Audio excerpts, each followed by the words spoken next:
listening to Abby Martin today and Robbie Martin talking on Media Roots Radio, and they were talking about how they feel about the stay-at-home orders, and meaning how they're coping with it, with the being at home for weeks at a time, and that in Los Angeles it might even extend to another 3 months.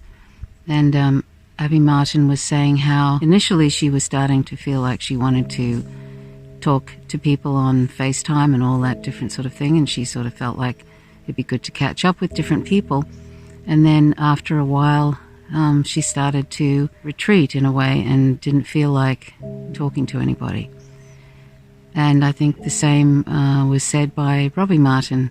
And that's an interesting thing, because I think that although people know that it's a good thing to do for vulnerable groups and for themselves, because young people die too, and there are many vulnerable groups, not just older people.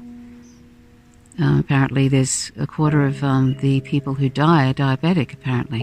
And of course there's a disproportionate amount of black people die. And it sounded to me, having experienced depression on and off in my life, and some sort of significant bouts of depression, it sounded to me like a kind of depression. And I sort of think to myself, well, it's difficult for people who aren't used to being confined. It's not surprising that people would eventually start to feel that way and start to feel like they are withdrawing, meaning that they're feeling depressed, and not being able to get out in nature very much.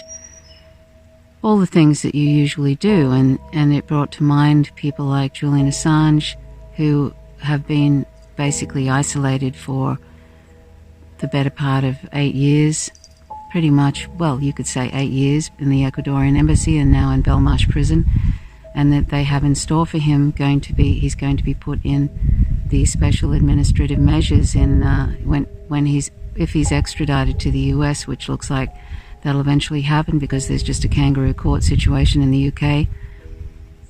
So special administrative measures are basically they barely get to even see humans. They don't get to talk really to humans, and humans are instructed not to talk to them, not to communicate with them. So it's an extreme form of torture, really, is what it is.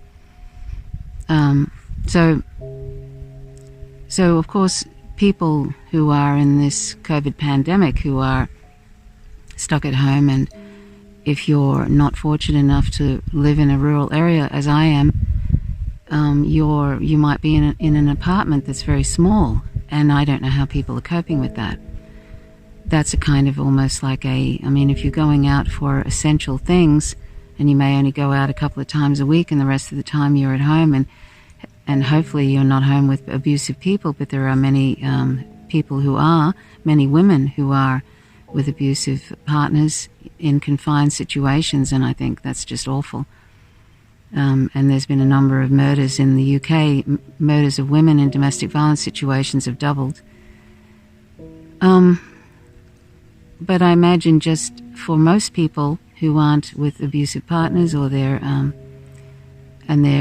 sort of used to being able to get out into nature and all of that, this must be very difficult.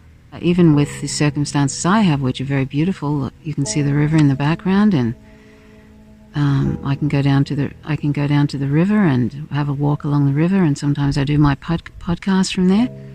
But I miss just being able to go and even just go down to the local cafe, and which I don't do that often, but just the fact that you can't do it is very unusual, and that's been now a couple of months since I've been able to do that. And and there's no particular, even though they're loosening restrictions here in Tasmania because it's reasonably controlled here, and on the mainland it's not too bad. Don't know how long that's going to last when the US opens up everything, and heaven forbid we start getting US citizens visiting here, and then I think it's just going to completely explode again. So we probably only got like 3 months before it's going to be a complete mess once again. So, even though there might be some relaxing of restrictions for people, I think it's going to end up back where we started from, because stupid Western countries are so concerned, instead of using the sovereign economy to help to support the people, which they should be doing because that's their job, instead of doing that, the public are the last people that they think of. And they want people to go out and risk their life and risk the lives of others because they're too stingy to use the sovereign economy for the public. They're happy to do whatever they can for the corporations and for larger business, etc., but they're not going to do that for the public. And so this is how it is. And so it ends up that people end up doing things that aren't a good idea, and that's what's going to happen in the US, and then we're all going to be in a mess once again when the US citizens go off on those death ships, which seems to be that apparently an 600% increase in bookings for those Carnival cruises for August. So that's going to be a complete mess when it happens, when all those people start getting off in various countries. Anyway, but I'm just back to the depression thing and solitude. When you have the option of staying at home and leading a quiet life, that's a little different from having to do it. And even though, as I say, many people understand why we need to do it, it's very important that we do that. But at the same time, it's putting a lot of psychological stress on people. And I also feel it, even though I'm in a beautiful situation. It feels like that this situation, even though I know in, say, 2 or 3 years, or 2 or 3 years maybe, it'll probably have stabilized out, or they'll have. And I'm not a pro-vaccine person, but I'm not anti-vax. I'm for safe vaccinations, and I've always been like that. Even though it might take a couple of years before they have a vaccination. And so that means being very, very careful until that time, and which means that life radically changes for people who decide they don't want to risk getting it, and they don't want to risk giving it to other people who are vulnerable. So it's sort of like that, not knowing, even though one can tell oneself, well, that this is going to end at some point, and things will go back to some kind of normality. I'm not sure exactly what kind, but some kind. It's just that it's just that unknown factor of when that will be. And sometimes it seems like it's going to be a long time, and that's psychologically difficult for people. The way I avoid getting into that, oh, when is this going to end, and having sort of worries about, is one ever going to be safe and be able to keep others safe, because there's talk that it's basically going to be a part of the everyday life. COVID is never going to go away. So with that in mind, it makes it difficult sometimes to be able to get beyond sort of thinking about any sort of future thing. But then that's where that whole being here now thing is really important, because when you start to project into the future or ruminate in the past, that's when fear arises, because it's fear of unknown things that haven't happened and may never happen. And when one sort of stays in the present, then there is nothing to fear, because you're actually in the present, unless, of course, there's an immediate danger happening, like an elephant running towards you or something, I don't know. Then, when you're living in the present just dealing with the here and now, then you're not living in the future and worrying about what if that and what if this, and what if, if in 2 years' time I contract it because everything is back to normal in quotes, and I come across someone, and then what if I get sick, or what if I pass it on to someone who has a vulnerable sort of a physical condition.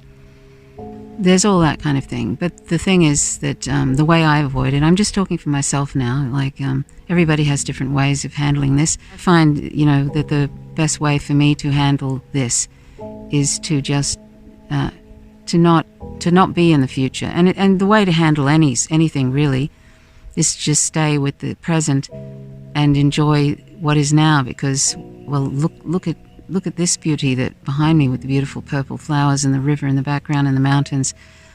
I'm very fortunate, and I wish everybody had that fortune to have, to be surrounded by nature and have the ability to walk in that.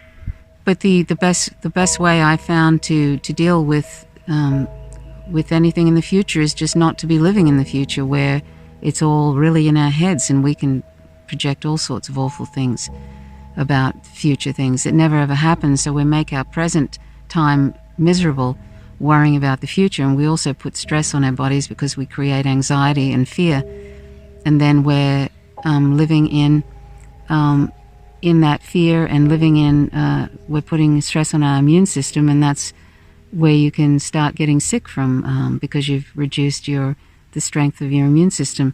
So that's really the only thing I can suggest to people if you're having difficulty with the uncertainty of the future with this, is to just live with what is here, because that's all we have is the now.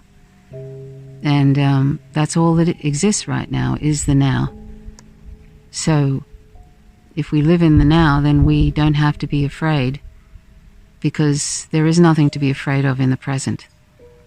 And for those who are suffering in small apartments and it's getting hotter, I really don't know what to say apart from what I've just said. But I have good thoughts for you, and I hope that when you do get out to go somewhere, even if, I don't know if people are able to, if you live in an area where you can actually get in a vehicle or get on a bike and take yourself out of the city. I don't know how difficult that is for some people, but I hope that if you are able to, that you do that, because connecting with nature, I think, is really, really important for everybody. And so I hope that you are able to do that at some point, at least once a week. And so I have good thoughts for you that that's the case. Anyway, that's really all I wanted to say. I just recognize that sort of flattening out effect of the uncertainty in my own psychological state. And I'm someone who has had depression in the past, so I recognize when I'm starting to feel depressed, and that's how I manage it, with being in the present, and that works pretty well for me.